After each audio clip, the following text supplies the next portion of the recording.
Hi, everyone, and welcome to episode 270 of the Medieval Podcast. I'm Danièle Cybulskie, also known as the 5-Minute Medievalist. We all know that one of the very favorite pastimes of certain thinkers throughout history has been to demonstrate the supposed inferiority of women. It's the type of thing that both modern people and people of the past have resisted with spicy arguments of their own, and rightfully so. These days, we tend to use science and statistics to help us lend weight to our positions. But what did people lean on in the past? This week, I spoke with Dr. Margaret L. King about one early modern man's treatise in defense of women.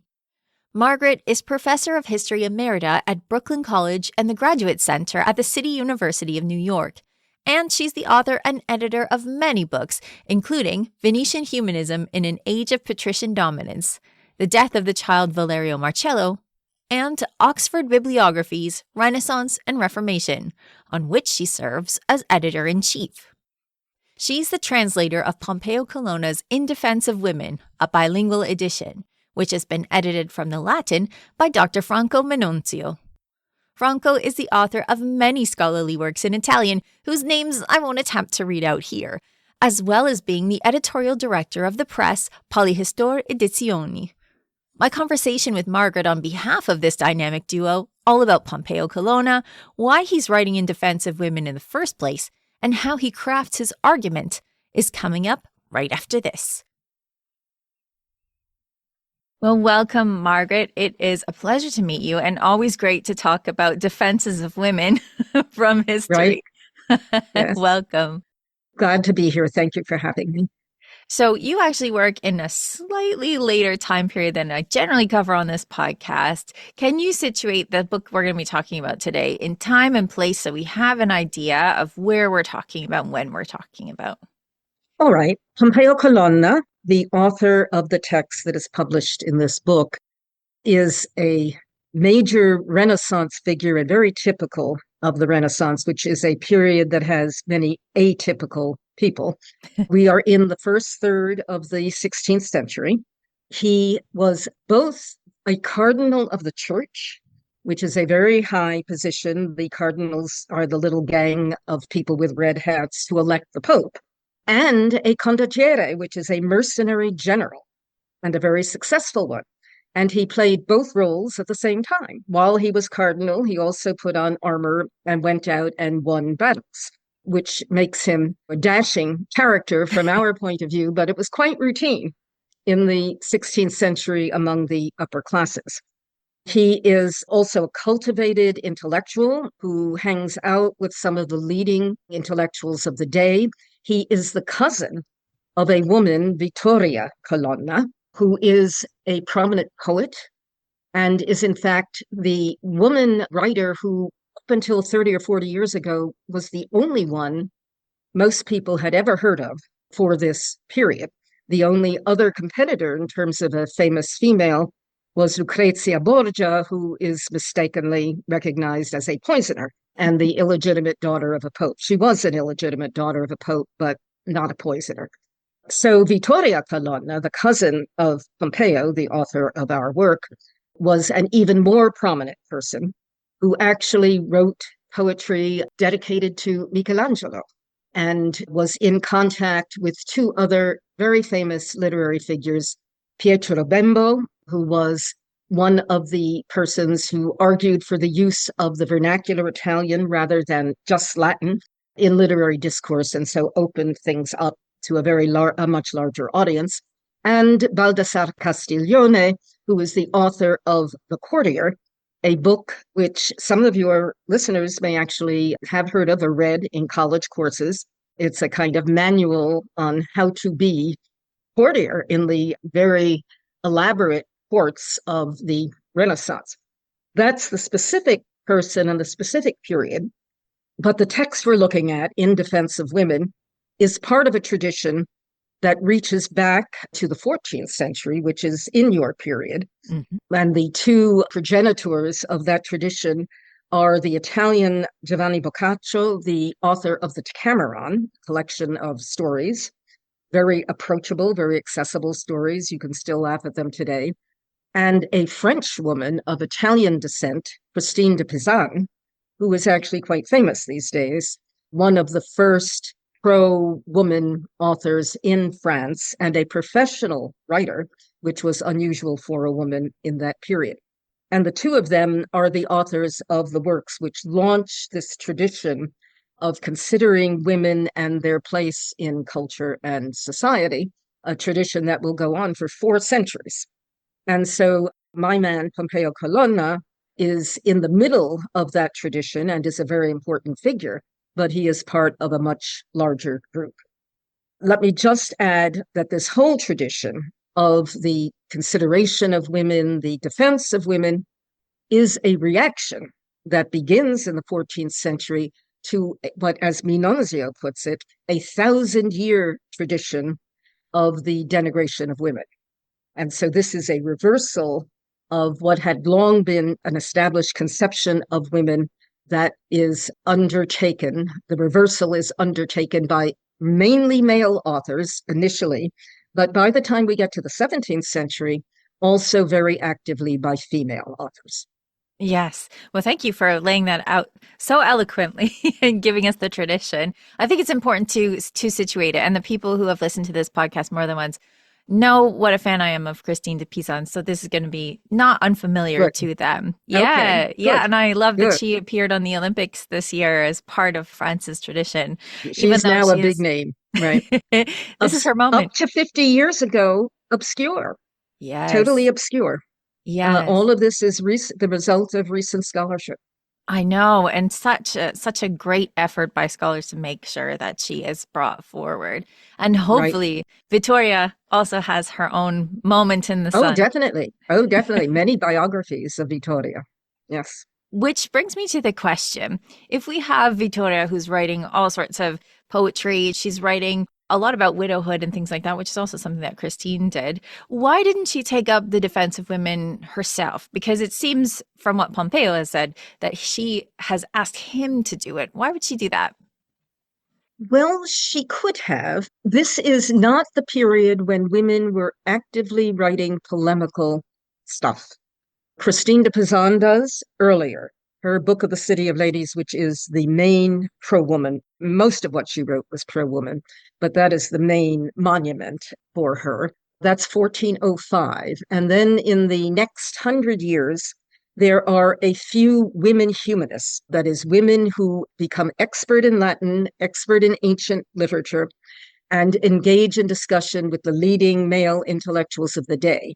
And we do have works out now, again in the last decades, including translations into English of works by these women, and they occasionally engage polemically and forcefully in the defense of women, but do not write treatises, that is, formal presentations such as Pompeo Colonna wrote here. And in Vittoria's day, which is a generation after the work of the major women humanists, just to write poetry is to launch into the mainstream of the intellectual tradition. And women do not yet take on a polemical role. They will in 75 years after Vittoria Colonna's death. Then they will engage actively in this discussion. I think, as Pompeo puts it to Vittoria, both in the introduction and the conclusion to his work, he says, I'm doing this to defend our women. And I was quite fascinated by the phrase he uses, our women, so that they would not be undefended and fall prey to these false arguments. But we do not have anything from her pen, as you say, that directly engages that issue. Do you think that this is because she felt she wouldn't be heard? Do you think that could be part of the reason? I'm not sure it would have been a conscious thought. I think that the first women, I mean, there's a huge explosion of women writing in the early 16th century in Italy, and their works were very popular. And the publishers, of course, printing had only been around for 40 or 50 years when this happens. And the publishers are very eager to publish these works by women, mostly poems and letters, personal letters.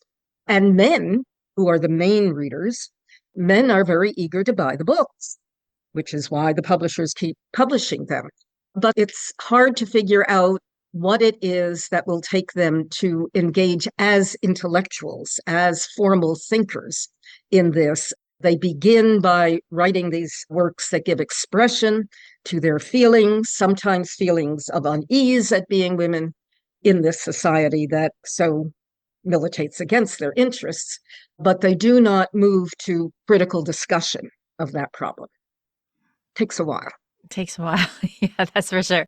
So one of the things that is central to Pompeo's defense of women is their role in society. And one of the things that's quite interesting about this is he is advocating, it's sort of gently, for women to have a greater role in society. So can you tell us a little bit about why this is necessary, what women are doing in society right now, and what they're perhaps looking to do in the future? Right now, meaning in the 16th Yes, century? in the 16th century. Right. Well, the great tragedy of this literature, of this tradition, is that it is not directed to the condition of poor women, of women workers. It is directed to elite women. And again, I'm fascinated by that phrase, our women. I think that is what Pompeo Colonna is imagining. And so who are our women? They're the women who inhabit the courts and the cities, the very advanced, affluent cities of Renaissance Italy, and so have positions of authority, even if it's indirect, as wives of rulers, as wives of political leaders.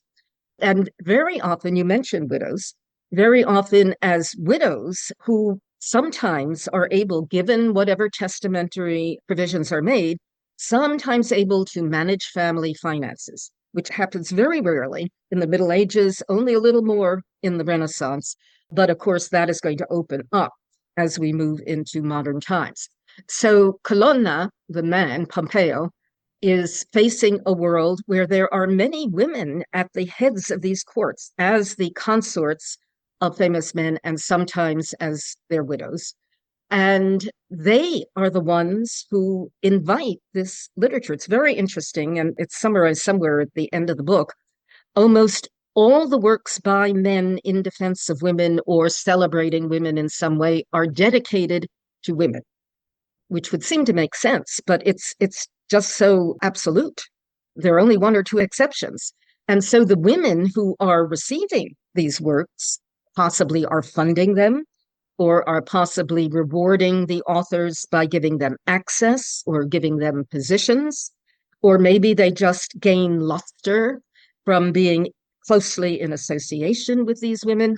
But there does seem to be a direct relationship between the role of women who are not themselves writers, but who have high positions in society and this particular literary tradition.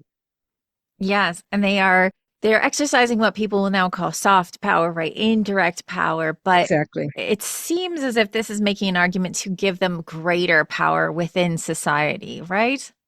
Absolutely. Now, the tradition which had disadvantaged women coming up from antiquity said that women are inferior in many ways. They are inferior biologically. They were made of lesser stuff. They are inferior intellectually. They can't think as well as men can. They are inferior morally. They are lustful. Women are understood to be the more lustful, the more lascivious, the more irresponsible sex. And they are inferior in terms of their ability to fight, because that was a major role for men during this whole 1,500-year period, and to govern. So it's the fighting and the governing that some of these male authors get to.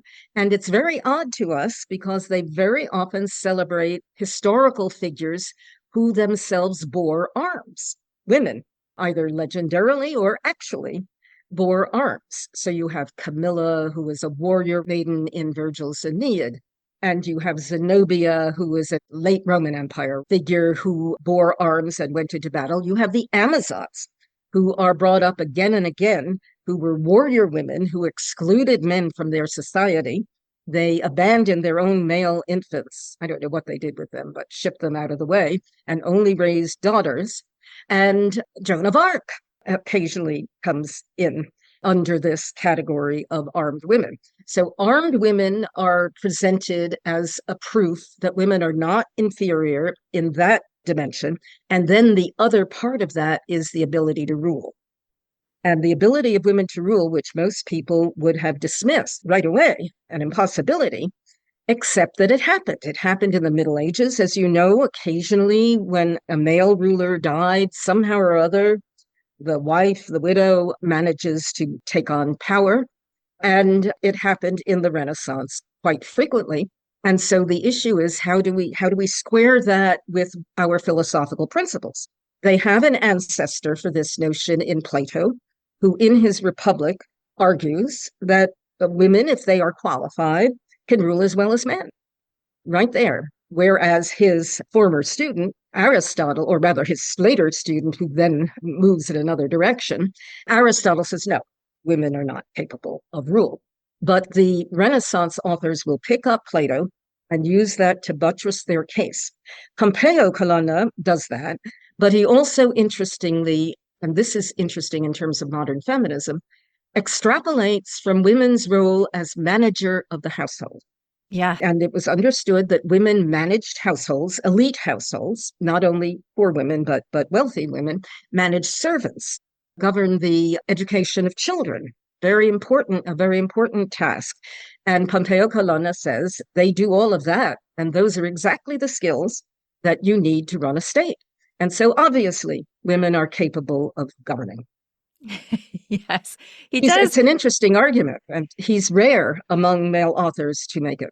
Yes, this is an argument that doesn't come up all that often. Sometimes it does, but not very often, and definitely not saying these are transferable skills, in the way that we would talk about it now. Right. This is surprising to find in there. But then he also backtracks a little bit in a way that I think would be disappointing to modern feminists, where he says, well, it wouldn't be super decent for them to govern because, they don't want to have their reputations ruined by all of this contact with men. Yes. So, he kind of backs off a little bit, which is slightly disappointing, but not unexpected. Right. But I think he comes down more heavily in several places in the text on their ability to govern. He tucks it in, especially into his discussion of women's capacity for justice. And there's a very systematic and assertive statement there of their abilities, of their rights. Yeah. To govern. And what's interesting now, I think, especially in the context of a lot of discussion that's happening on the internet recently, is that Pompeo says that it's women's duty to protect what the man brings home. So he brings home the bacon, she protects it. And he actually says it's really easy to just acquire stuff, but it's a lot harder to take care of it. To take care of it. That distinction comes from Aristotle. But Aristotle does not say that it's harder to take care of the stuff that the husband brings him. But yeah, there's a nice parallelism. The man acquires the goods and the woman manages the goods. And those are complementary and equally necessary, at least equally necessary tasks.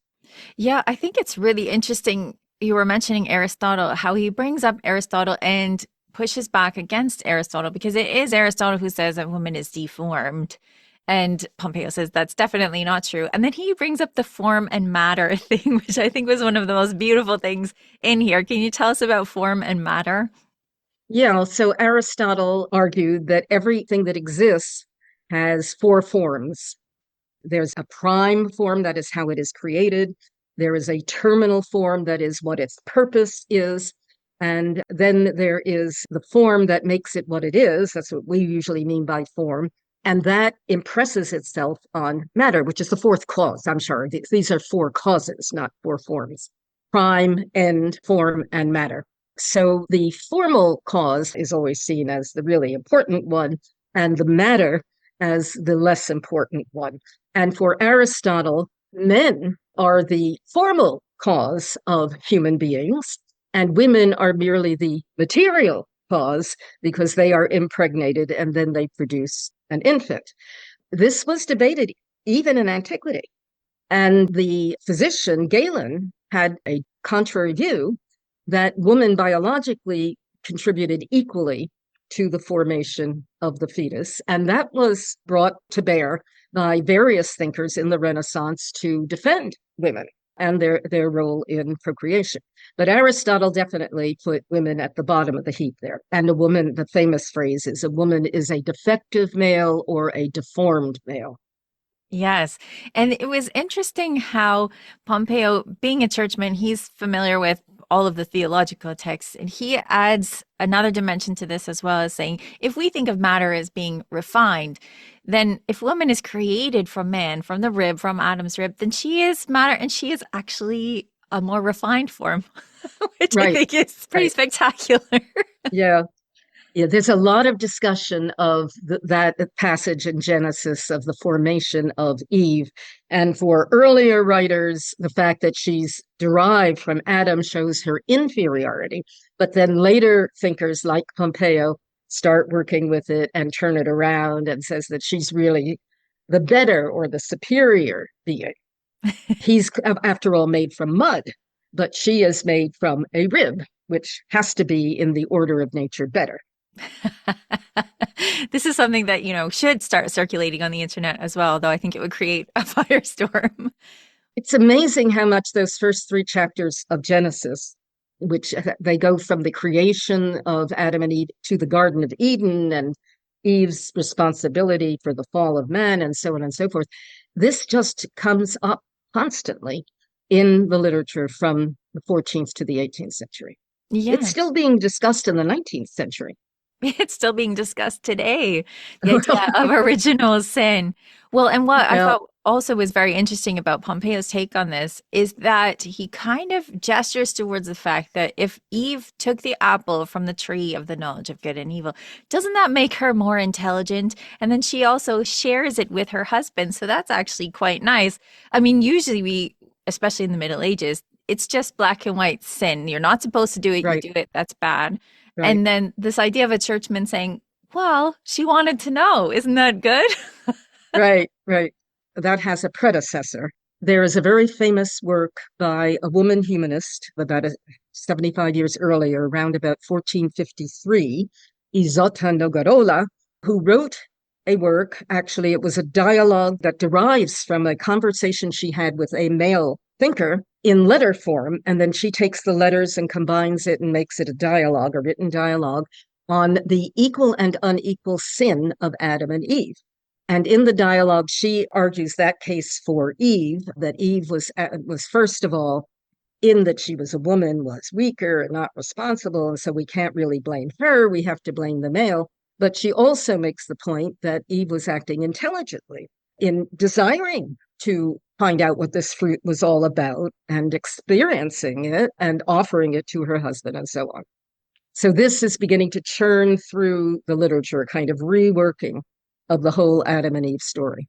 Yes, it is both interesting in itself. I think that this argument is coming up in the sort of the waning years of the Middle Ages, but also that it's coming up in something that is written by a cardinal. I think that is noteworthy. Of course, he's not much of a churchman. It's true. He's spending more time on the battlefield than he is in church. But as a churchman, he would have heard lots of sermons and he would have been well drilled in the basic tenets of the church. Yes, and asked in a part of his vocation, asked to toe that line, so this is stepping out of the rules of what he's supposed to be saying.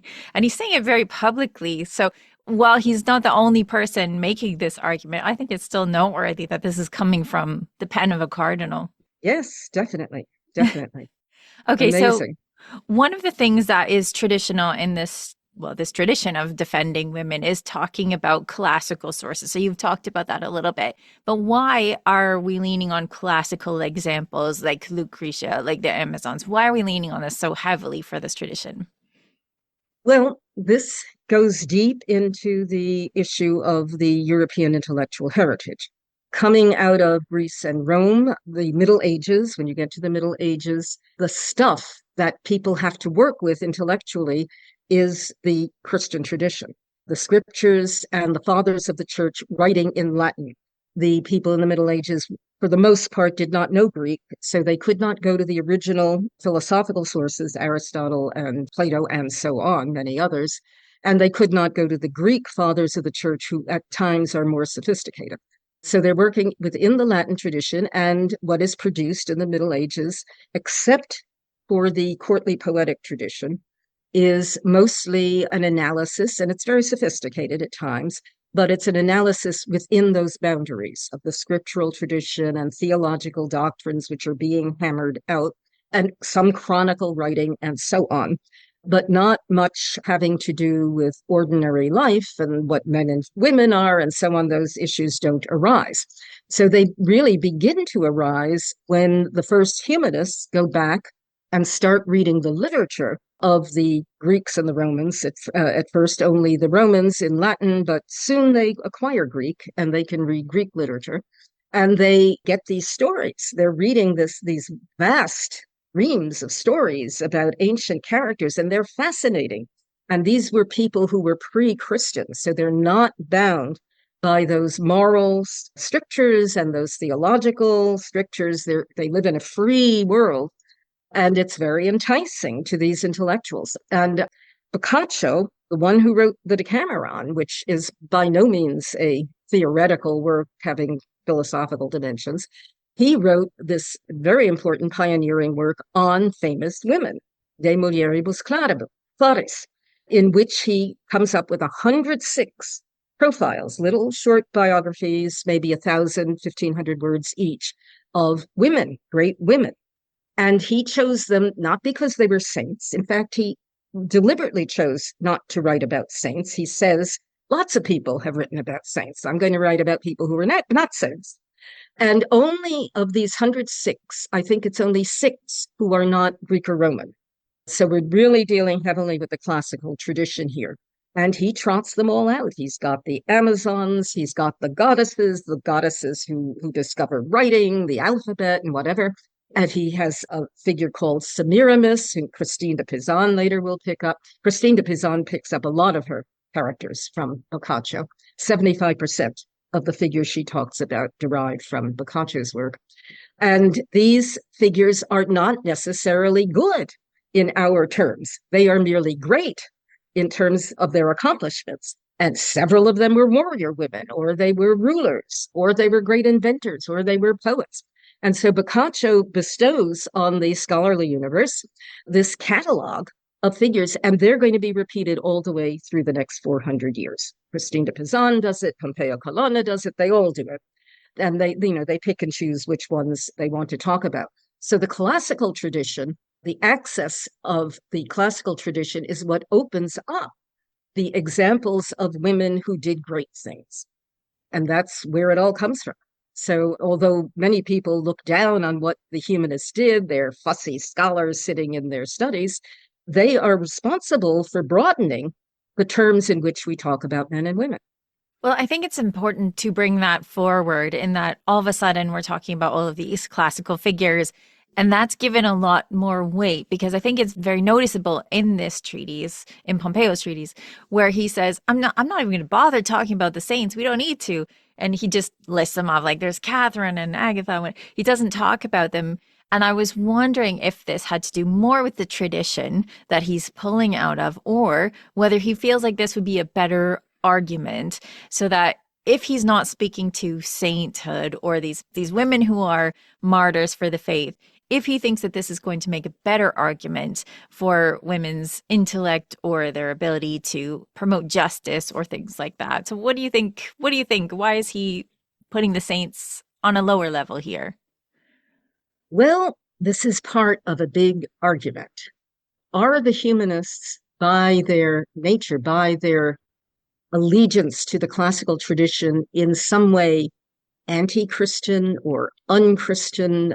Well, they are certainly distancing themselves from conventional Christian discourse. Not all of them. Some of them do it more than others. But Pompeo, as you say, is a cardinal, so it's particularly striking that he does not magnify the saints in this tradition, because you could have put in a few saints and say, look, they were generous. They sacrificed for the good of their country, and so on and so forth. No, he wants, being a very committed humanist intellectual, he wants to anchor himself in the classical tradition. Some of his contemporaries, some of the other men who wrote on this theme, defending women and so on and so forth. Some of them did bring the Christian figures in equally. They are not as well known for the most part, but they do exist. And these two tendencies exist side by side at the same time. But it's interesting that Colonna is a pure humanist. He is an advocate of the classical tradition and virtually ignores the Christian tradition. Well, I think it's interesting as well in that one of the great cases that he makes in here, I mean, great as in he puts a lot of weight on it, is of course chastity. And Yes. for this, I mean, the Christian saints are easy. They are low hanging fruit, but he goes for the classical examples. And I'm wondering if that's because perhaps in the thinking at the moment, this is more tied to politics. And this is another part of his argument. It was talking about governance, right? So Lucretia, directly brings Rome to becoming a republic again. Like, I'm wondering if maybe it's part of the leaning towards governance, maybe. It's certainly part of the leaning towards the courtly system, the system of courts where there are rulers, there are courtiers, there are councils, and so on. And in those courts, women play a very important role. And you're familiar, being a medievalist, with the courtly love tradition, which elevates the woman, the unapproachable woman that the knight desires, and he has to go out and kill many dragons in order to be worthy of the woman. This kind of thinking is very current, although they're much more sophisticated in the Renaissance. There are no dragons around. But the role of the woman in the court is central. And that's why we have Castiglione writing just at this time. His book of the Courtier was published in 1528, and Colonna is writing in 1529 or 1530. And in these courts, there's a lot of sex going on. There's a lot of adultery. There are a lot of illicit relationships of every sort that we have today, just as bizarre and unconventional. And for the most part, everybody winks at it and they don't try to square it with their Christian morality, which they practice on Sunday. But there is an assumption. Pompeo is fascinating on the chastity issue. There is an assumption that women are responsible for sexual misconduct, that women are the ones who are lustful. Women are the ones who have sex on their mind all the time, and they rope men into it. And he defends them again and again. And he doesn't say that they are not lustful. He says it's true that women are more lustful than men, but we must congratulate them because they are able to restrain themselves. They're able to control their impulses more than men do. Men don't control their impulses. The women do. And so what is his phrase? I wrote it down here somewhere. It's the shameless something or other of men that is to blame for the vilification of women. So it's a very interesting take, and I think unusual, because he does admit that there's an awful lot of sexual dalliance going on. In fact, I have one passage here that I marked earlier that is fascinating. This is Colonna writing, "With what great fortitude and determination must women act in repelling the approaches, in foiling the traps, in avoiding the tricks of lovers, who at times offer money, at others gifts, or sometimes promises, or now with tears, or even with ardent sighs that issue from heaving chests. They so entice, lure, and torment them that it is most difficult for them to preserve their sacred chastity. Shameless and lustful men often also corrupt the woman's confidants with bribes, who then find ways to convey to her a would-be lover's gifts, letters, and poems. Tell her of the passion he suffers, and portray these advances as acceptable and harmless, not only by pointing to the example of other women who have capitulated, but also try by subtle arts and persistence to soften the resistance of their mistresses and persuade them to be kind and merciful to their suitors. Wherefore, I believe that chaste women are all the more deserving of praise, since no struggles are more bitter or perilous than those fought over chastity and purity, in which the assaults are relentless and the victory is rare." I mean, that's extraordinary stuff. And I really think that's unique because clearly he's observed this behavior. Yes. Well, I mean, this relentless assault is something you see in courtly love all the time. You have pictures of the castle of love where there's just guys that are climbing it all the time. Right. But it's interesting because in the Middle Ages, it's more like you should just say no to them. Always say no to them. If you don't say no to them, unless it's under specific circumstances when, they have unlocked the key to your heart, then you should always say no. And if you don't, it's sinful. And in this one, Pompeo is more like, this is really difficult. So if women are falling, we should really give them a break because it is relentless. It's the fault of the men. The men should lay off and not pester these women who are, are inclined to misbehave, but they resist. Yes. And they should be commended. They should be commended, especially because they are starting from, less than zero because they are already inclined to lust. This is even harder for them.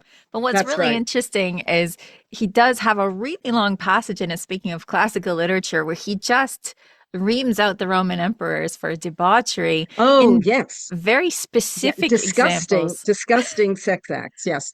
Yeah, Tacitus is full of those, and who's the other one? Suetonius is full of the misbehavior of the Roman emperors. And he brings that up as saying, however, whatever you say women did, they're not as awful as such men as these. And he trots them out. Yeah, which, as you say, is a display of his classical learning. Yes, it's not usually that specific. And it's interesting because he sort of dances away from his contemporaries where he's like, I'm not going to talk about the difficulties that women have with men at home.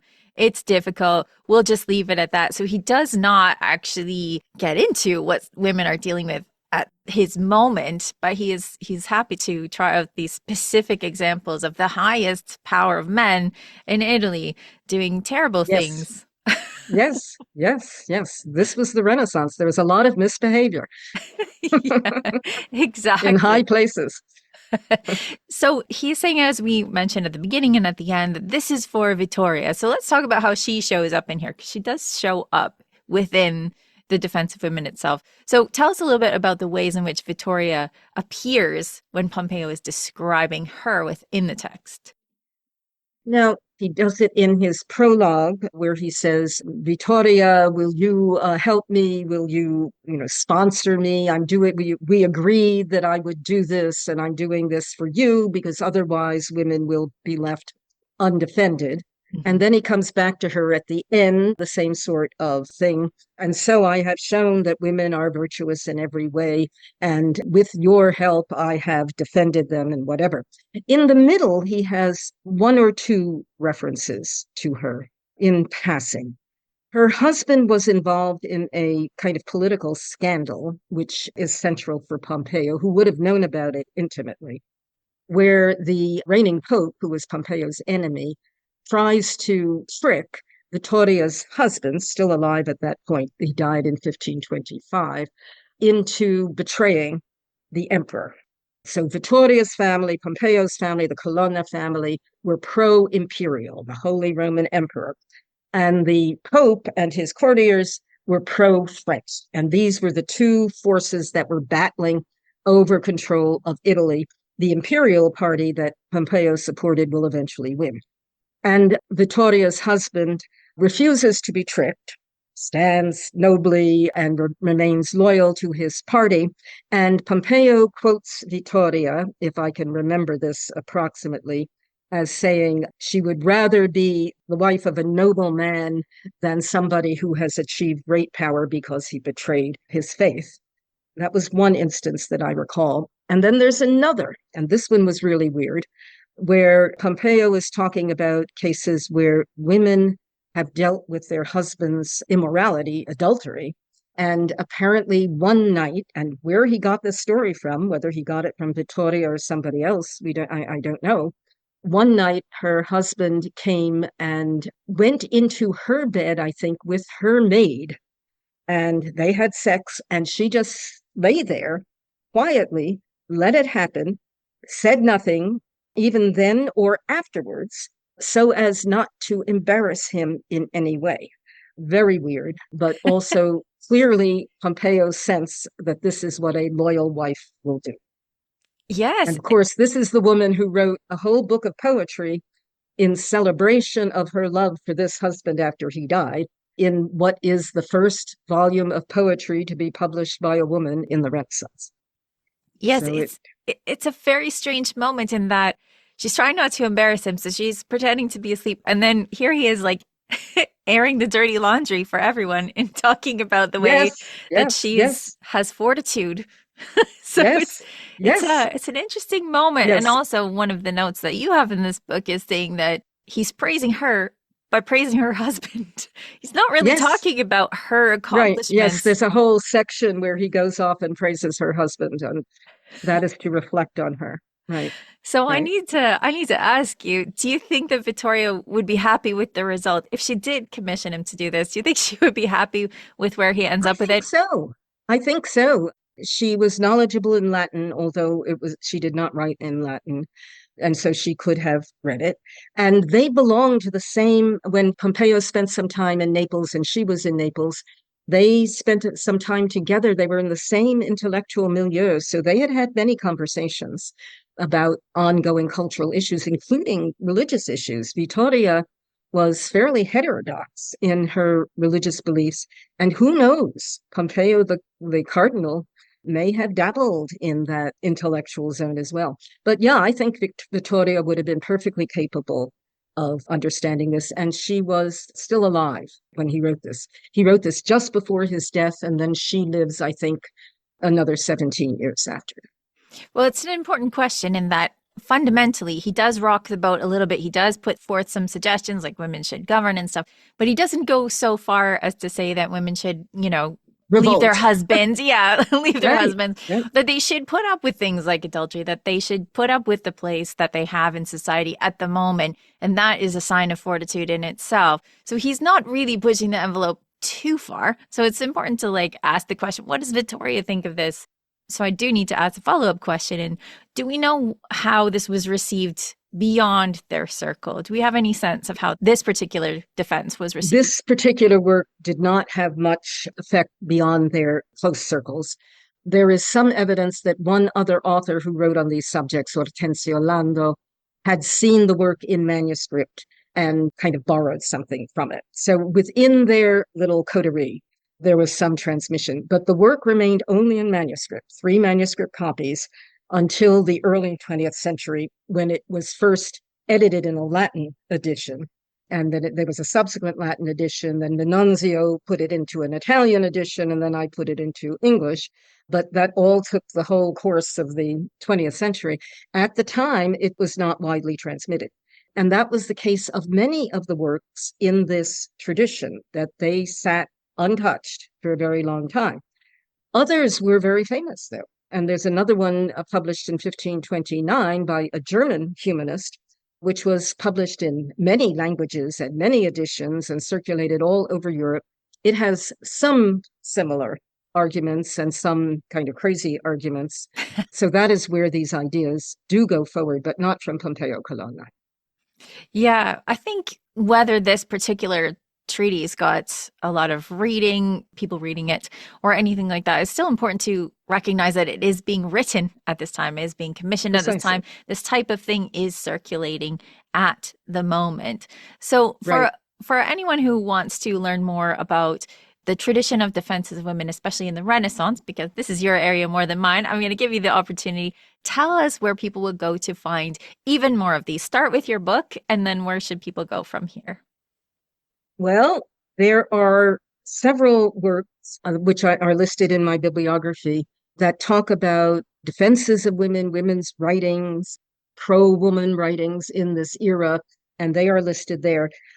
With some embarrassment, I will advertise that I have put together a manuscript which is currently being reviewed for publication, and I expect it will make it through, on what is called the Querelle des Femmes, the debate over women.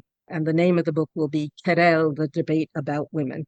And it is an anthology of texts from the 1300s to the 1700s with a lot of explanatory material, and it will deal precisely with this tradition, Well, the I'm male very and glad I asked that question then, because now we have that to look forward to. yeah, should be coming out. It'll take a couple of years to grind through the publication process. That's okay. It's good for us to have something to look forward to, even if it's a few years in the future. Okay. Thank you so much, Margaret, for coming on and talking to us about this particular defense of women. I think it's so important to bring these texts out to the forefront and really look at them and discuss them. So thank you so much for coming on to talk to us about this. Thank you for having me, and I am very impressed, likewise, by your close reading of this very esoteric text from the Renaissance, Thank you. especially since you're a medievalist. Well, curiosity is what brings us to the field. Yeah, thank you. To find out more about Margaret's work, you can visit her webpage at academia.edu. And to find out more about Franco's work, you can visit the Polyhistor Edizioni website at polyhistor.it. Their new book is Pompeo Colonna's In Defense of Women, a bilingual edition. Before we go, here's Peter from medievalist.net to tell us what's on the website. What's going on, Peter? Hey. So the question I have for you today is, what do Vikings mean to you? Vikings. I really like their art, I have to say. So when I think about Vikings, I'm not super interested in raiding, but I really like their art.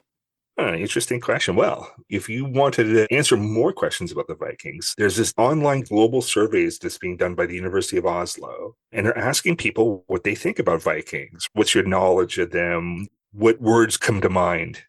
When I hear Vikings, I think Viking, but that's just me. Yeah, I think they were looking for a longer answer than that, but you do you. Okay, yeah. But it's kind of interesting. I think they're taking this survey because there's this new Viking museum that's getting built in Norway. And I think they're just kind of preparing what kind of exhibits and information they want to start sharing with people and things like that. So it sounds like a pretty cool project. Mm-hmm. Definitely. Yeah. I know that Vikings bring a lot of people to our field, so there's always an interest. I've done the survey. It takes about 10 minutes or so, but you can find links to it on our website. Share your interest. Great. So we got that news. Plus, I just came across news that was released by the Greek government. They discovered a portrait of the last Byzantine emperor. So, Constantine the 11th. And he's kind of famous for, losing the Byzantine Empire.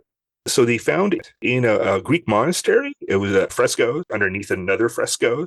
It's pretty lifelike. It's a pretty good painting of a human being. Lovely. So you can check out the pictures on that. And also, we have another piece on medieval phrases because my audience can't get enough of it. Yes, because I think people don't realize how many of the phrases we're still using today are super old. All right, so hit us with it. What are some phrases in this article? Two of them are both kind of popularized by Chaucer. First one is, let sleeping dogs lie. Yep, always good advice. And he also coined the phrase, one bad apple spoils the whole barrel. Really? I would be surprised if he came up with that on his own, and that sounds like something that people would have been saying for a long time. But like with Shakespeare, sometimes it's the first time you see it written down, and I can imagine that would be Chaucer, yeah. Very, very true. I think that one bad apple often does spoil the barrel. It's true. This is why we still say it today. So you can read those 2 plus 8 more on the website. Nice. Well, thanks for stopping by and telling us what's on the website, Peter. Thanks. Thanks. A big shout out to everyone who supported indie historians, including your favorite podcaster this holiday season, by snapping up some super cool medieval merch at the medievalist.net shops at tpublic.com and redbubble.com. When you support medievalist.net, you help keep the lights on here at the Medieval Podcast, so it's definitely a win-win. If you're late to the party, no problem, because these online shops are open all year round. And to keep your support going throughout the year, please check out patreon.com/medievalists, because patrons are always on the nice list. For everything from defense to offense, follow medievalist.net on Instagram at medievalistsnet or Blue Sky at medievalists. You can find me, Danièle Cybulskie, across social media at 5MIN Medievalist or 5-Minute Medievalist. And you can find my books at all your favorite bookstores, where you can get hold of Chivalry and Courtesy, Medieval Manners for a Modern World, available in hardcover, ebook, and audiobook. Our music is Beyond the Warriors by Guy Frog. Thanks for listening, and have yourself an awesome day.